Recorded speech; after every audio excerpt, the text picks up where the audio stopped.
Perkenalkan, nama saya Rafilda. Jadi, dalam video kali ini saya akan menjelaskan mengenai perbandingan kurikulum PAUD yang ada di 4 negara. Apa saja negaranya? Langsung saja. Yang pertama ada negara Indonesia, yang kedua ada negara Finlandia, dan yang ketiga ada negara Jepang, dan yang terakhir ada negara Malaysia. Selanjutnya saya akan menjelaskan mengapa saya membahas kurikulum PAUD ini. Jadi saya ingin mencari informasi mengenai bahan pertimbangan dalam mengadopsi kurikulum di negara maju sehingga dapat diterapkan secara baik, benar, dan tepat pada pendidikan di Indonesia terkhusus pada lembaga PAUD. Berikut saya akan menjelaskan nama-nama kurikulum yang berlaku pada 4 negara tersebut. Yang pertama, di Indonesia nama kurikulum PAUD disebut dengan kurikulum 2013 PAUD. Sedangkan di Finlandia nama kurikulum PAUD disebut dengan National Curriculum for Basic Education. Sedangkan di Jepang nama kurikulum PAUD disebut dengan Yochieng Yogyorjo. Dan di Malaysia nama kurikulum PAUD disebut dengan Kurikulum Permata Negara Malaysia. Baik teman-teman, setelah kita membahas nama kurikulum PAUD, kita akan membahas mengenai penerbit. Di Indonesia, kurikulum PAUD diterbitkan oleh Kementerian Pendidikan dan Kebudayaan Indonesia. Sedangkan di Finlandia, kurikulum PAUD diterbitkan oleh Badan Pendidikan Nasional Finlandia atau biasanya disebut dengan FNBF. Sedangkan di Jepang, kurikulum PAUD diterbitkan oleh Komite Pendidikan yang di dalamnya dinaungi oleh Kementerian Pendidikan Jepang, yang biasanya disebut dengan MEXT. Sedangkan di Malaysia, kurikulum PAUD diterbitkan oleh istri Perdana Menteri ke-6, yaitu Datin Paduka Seri Rosman Mansur. Selanjutnya kita akan membahas mengenai usia anak dalam mengikuti pembelajaran. Di negara Indonesia sendiri, anak berusia 0 hingga 2 tahun dapat mengikuti jenjang PAUD yaitu TPA, sedangkan anak yang berusia 2 hingga 4 tahun dapat mengikuti jenjang PAUD yaitu KB, dan anak yang berusia 4 hingga 6 tahun dapat mengikuti jenjang PAUD yaitu TK atau RA.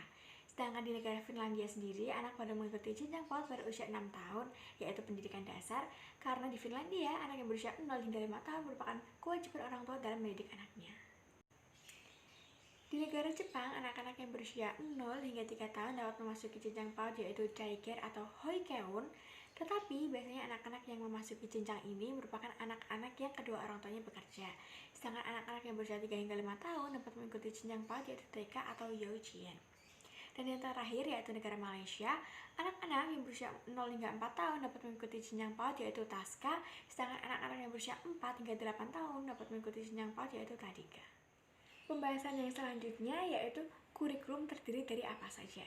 Di negara Indonesia, kurikulum PAUD terdiri dari kerangka dasar kurikulum, struktur kurikulum, pedoman deteksi dini tumbuh kembang anak, pedoman pengembangan kurikulum tingkat satuan pendidikan, pedoman belajar, pedoman nilai, dan buku-buku panduan. Sedangkan di Finlandia, kurikulum terdiri dari tujuan, isi, arahan, dan pembelajaran. Sedangkan di Jepang, kurikulum terdiri dari tujuan pembelajaran, materi pembelajaran, pendidikan moral, dan kegiatan khusus terkait kegiatan sekolah.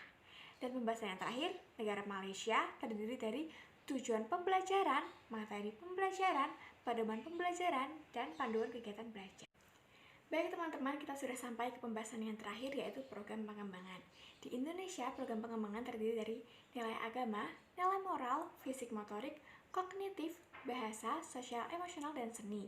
Sedangkan di Finlandia, program pengembangan terdiri dari bahasa ibu atau bahasa sastra, bahasa asing yang terdiri dari Inggris atau Latin, matematika, IPA, agama, etika, musik, seni, visual, kerajinan tangan, olahraga, bimbingan belajar, dan keterampilan.